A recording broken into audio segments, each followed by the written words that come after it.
নজর রাখবো পরবর্তী সংবাদে। সিপিএম এর উদ্যোগে আজকে রক্তদান শিবিরের আয়োজন করা হয়। ডুকলি মহকুমা দপ্তরে রক্তদান শিবির অনুষ্ঠিত। উপস্থিত ছিলেন বিরোধী দলনেতা সিপিএম রাজ্য সম্পাদক জিতেন্দ্র চৌধুরী। রক্তদান শিবিরে কি বক্তব্য উঠে এসেছে জিতেন্দ্র চৌধুরীর, শুনুন।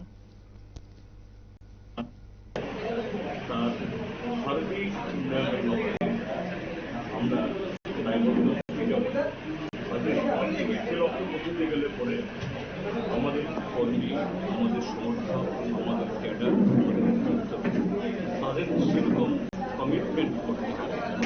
রক্তদানও সেই কমিটমেন্ট তৈরির উপস্থিত এটা মহৎ কর্মের সাথে এটাও এই কর্মসূচিটাও তার একটা অঙ্গ হিসাবে এখানে নয়, আমাদের রাজ্যের আরও বহু জায়গাতে ঠিকভাবেই আমাদের এই বিভিন্ন কর্মসূচির মধ্যে রক্তদান শিবিরকে একটা অন্য কর্মসূচি হিসাবে